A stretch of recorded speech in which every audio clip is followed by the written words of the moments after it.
Escogí el tema de la belleza porque lo que realmente quería hacer era un tema que fuera relativamente acotado. Porque, como se suele decir, la ignorancia es muy atrevida. Y, para mi sorpresa, me di cuenta de que la belleza... es que en el libro, en realidad, la belleza solamente se habla explícitamente de ella en los dos últimos capítulos, que además son los dos capítulos más cortos del libro. Parecería que el libro es como un sándwich con tapa de nada, de belleza, y en el centro todo el tinglado del bien hacer y del decir verdad. Y entonces se me presentó como un tema que no se me iba a ir demasiado de las manos y sobre todo no me iba a tener que hacer irme a otros libros, lo cual fue un error porque enseguida me di cuenta de que la filosofía de la carne es una filosofía de la belleza. Aparte de ser una filosofía del ser gerundivo, como ha dicho, de nuestro ir siendo, en la experiencialidad, es una filosofía que se preocupa de la belleza que en el fondo nos rodea constantemente, de la materia, ¿no? Y por lo tanto de la belleza. De hecho, me encontré una frase que decía que su filosofía, bueno, en un artículo que leí, su búsqueda filosófica era más o menos una búsqueda de la verdad que se da de bruces con la belleza. Este es el momento en el que me doy cuenta de que mi tema me ha excedido un poco. Y por lo tanto, esto quizás implique un pelito más de tiempo, pero es que si no, sobre todo en el tema de la belleza, nos quedamos en abstracciones. Y quizás si estás hablando de verdad, quedarte en abstracciones no es tan peligroso, porque a lo mejor estamos más acostumbrados a ello, aunque la Borda nos regañe y nos hable de razón húmeda y no de razón seca. Pero sin embargo, en la belleza, cuando hablas en abstracciones, uno al final acaba mareado. Entonces, a lo mejor necesito un poco más de tiempo. Lo que yo querría hablar sobre todo no es tanto ni de la belleza ni de la experiencia de la belleza, aunque evidentemente es lo más importante, sino de los requisitos, como diría Leibniz, y que yo creo que le gustará a Alfonso, para que se pueda llegar a dar en nosotros la experiencia de la belleza. Normalmente tenemos la experiencia de que la belleza tiene algo en la experiencia de la belleza que es un extra que de algún modo viene de fuera, que nos trasciende o que simplemente no podemos conseguir por nuestras propias fuerzas, que no podemos... no es igual quizás como en el bien y en la verdad, sino que son acciones o búsquedas o... bueno, como un empeñarse. Sin embargo, en la belleza es algo que de algún modo también se nos dona, por lo tanto es regalo. Y esto es importante. Ahora bien, aunque sea algo que se nos da y que viene de fuera y que parece que nosotros mismos no lo podemos hacer, tampoco se nos da en una aleatoriedad absoluta. Es decir, que no es que estemos andando por la calle normalmente y se nos cruce la belleza, sino que se nos suele dar en unas ciertas circunstancias, bajo unas condiciones y en unos ciertos ambientes. Por ejemplo, la obra de arte o el paisaje bello o quizás pueda haber experiencias de belleza sin materia. Yo no lo sé. Entonces, pues ahí está un poco el tema. Lo que más me interesa a mí. ¿Cuál es el logos o la racionalidad o el intríngulis de los requisitos que hacen posibles la belleza, que hace posible la experiencia de belleza? Eso es lo que más me interesa, la holgura en la que se da, que para empezar parece que implica dos cosas, el objeto que tengamos delante y el sujeto que está ahí viéndolo, ¿no? Bueno, el propósito del libro, como bien han explicado, es encontrar el lugar de verdad, bien y belleza y de darles una especie de unidad que tampoco sea un unitarismo. Entonces, para la Borda van verdad y bien como formando una unidad y luego como regalo la belleza, porque decir verdad y bien hacer son principalmente éticos en el pensamiento de Alfonso, porque el decir verdad es un querer decir verdad, es una obligación de manifestar la verdad de mí mismo. Y esto se da en una complejidad increíble que asume los límites más amplios de mi experiencialidad, como pone de relieve en su lectura que hace del concepto de verdad en Foucault, porque según Alfonso le abre también a él el entender que la experiencialidad, aunque lo entienda, la experiencialidad no es lo más inmediato, lo más empirista, por así decirlo, simplemente lo que se te da de primeras, sino que la experiencialidad es un ámbito que tiene una dimensión amplísima, pero bueno, esto ya lo hablaremos luego, porque además hace referencia a una de las cosas que has dicho tú, Alejandro, y a lo mejor luego podemos hablarlo. Por lo tanto, vamos diciendo verdad y vamos bien haciendo en nuestro caminar. Y una vez hemos caminado un poco en este camino de ético y moral, ahí es cuando se nos dona la belleza. Es decir, la belleza viene como regalo, como colofón de nuestra acción en el campo de la verdad y del bien. Eso ya es uno de los requisitos que se necesitan en el sujeto, por así decirlo, que haya recorrido un camino de verdad y de bien. Aunque la belleza tampoco es que se restrinja, aunque es uno de sus requisitos, tampoco se restringe a esto, porque cuando no caminamos en el bien y en la verdad, y vamos de mal en peor y dejamos que la nada se apodere de nosotros, aún así la belleza puede hacer como su entrada y librarnos de la nada, de algún modo. Hacía referencia a qué es lo que puede redimir la nada, la belleza, y la nada. Y la belleza es una de las cosas que puede hacerlo, ¿no?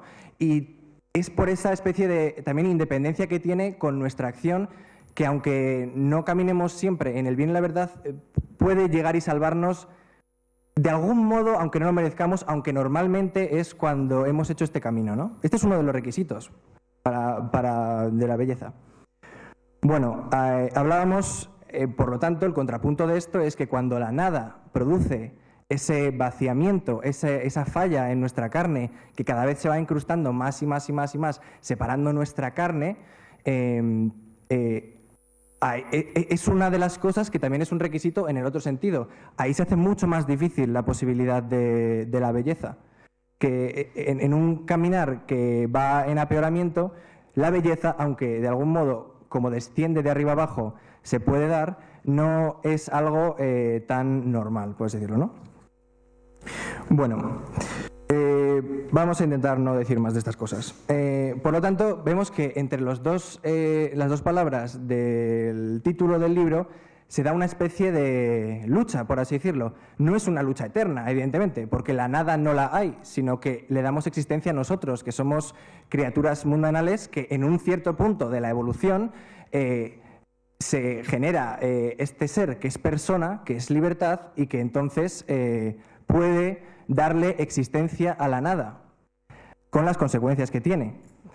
Y también hablaremos en el diálogo porque ahora, bueno, en fin. Vamos a seguir hacia adelante porque si no me voy a...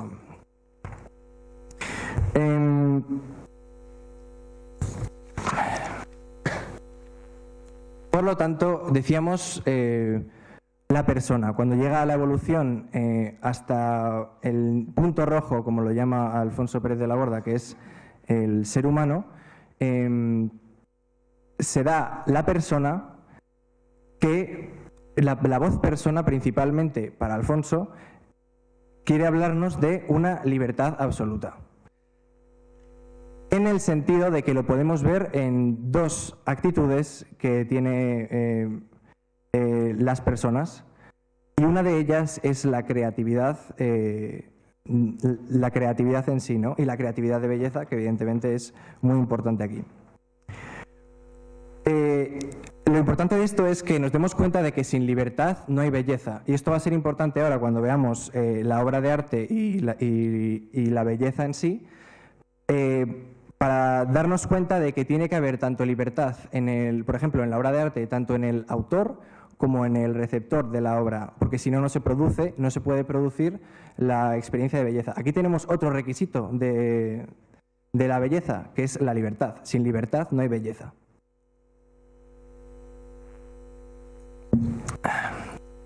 ¿Pero qué es la belleza?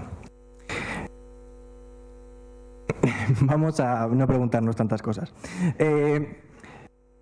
¿Cuál es la experiencia de la belleza? Según, evidentemente, en una filosofía de la carne cabe la experiencia de la belleza.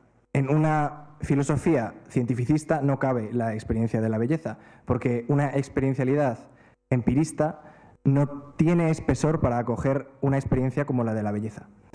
La experiencia de la belleza, según Alfonso, es una vibración ritmada en nuestras internalidades.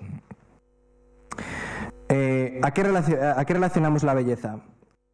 Pues belleza, bueno, para empezar, en nuestras internalidades y no en las externalidades, porque una obra de arte o un paisaje no es bello de por sí, en el siguiente sentido, en el que, por lo menos para nosotros, a ver si me explico, en nuestras internalidades, porque si la obra de arte fuera irremediablemente para nosotros bella, no cabría la libertad. Quiero decir, cualquiera que estuviera delante de las meninas tendría que estar en éxtasis. Y lo cierto es que no sucede esto. Lo cierto es que la libertad juega un papel muy importante en el que está viendo también la obra, ¿no? Por lo tanto, la obra de arte no puede, y la belleza sobre todo, no puede estar en las externalidades, sino que tiene que ser un juego de la libertad. Esto, que es curioso, que es precisamente lo que diría alguien, que es donde está el kit de la cuestión, que es hablar de la belleza cuando la belleza para unos es una cosa y para otros es otra cosa y se da en unas condiciones para unos y en otras condiciones para otros. Hablan de la belleza como si no fuera un absoluto, sino una relatividad. Pero precisamente lo que desconocen es que lo que se necesita es libertad, por lo tanto, evidentemente, internalidad. Sin libertad es imposible que se dé la belleza. Y ahora me gustaría hablar rápidamente de la obra de arte. ¿Cuáles son los requisitos en la obra de arte para que se pueda llegar a dar la belleza en nosotros o no se llegue a dar? En la obra de arte, el artista debe tener una propuesta, que es una mirada suya al mundo, que quiere comunicar, y el receptor tiene que estar abierto a recibir esa mirada y también mirar la obra. Entonces, en la obra de arte hay un juego de miradas y esto es esencial. Una de las cosas que destruye la posibilidad de la belleza en la obra de arte es la ideología. La ideología es básicamente el no tener una mirada de belleza cuando se realiza la obra, sino darle una utilidad más inmediata. Y la ideología destruye, según lo que yo pienso, y lo que en el libro yo creo que tiene coherencia con lo que dice en el libro, la posibilidad de la belleza, porque ya está todo dado antes. En la ideología no hay una posible novedad que te vayas a encontrar en la obra de arte. Cuando vas ahí, ya sabías lo que te ibas a encontrar. Y, por lo tanto, tampoco tiene esa libertad, ¿no? La ideología puede tomar las formas de ser un arte que sirva para el poder, de ser un arte que sirva para la sensiblería más inmediata, o que sirva simplemente un interés de divertimento en el sentido de pasatiempos. Sin embargo, la verdadera obra de arte es un lugar al que se puede acudir siempre y siempre y siempre para encontrar no solamente experiencias de belleza, o sea, experiencia de belleza en el sentido de encontrar sentido, racionalidad, comprensión sobre mí mismo, Entonces, la verdadera obra de arte es una cosa, como vemos, muy compleja y que la ideología, en este sentido que hemos entendido como un buscar la utilidad más pronta al servicio de algo, no es capaz de proporcionar un ámbito en el cual la obra de arte llega a ser verdadera, porque ya está todo contenido, porque no hay novedad, porque la obra de arte no se revela un poco contra sí misma. Yo pienso que en la obra de arte tiene que haber, evidentemente, como una perfección en la realización de lo que es su especie o lo suyo, pero a la vez tener la picardía de saber romper ese orden de algún modo, ¿no? Que sea un orden expresivo, que no sea mero reflejo tampoco, aunque la obra de arte siempre va a ser en reflejo comparado con nuestra experiencia de la belleza que viene después, al contemplar la obra de arte y que se nos regala después, ¿no? Y básicamente con esto podemos decir, ¿dónde está la belleza?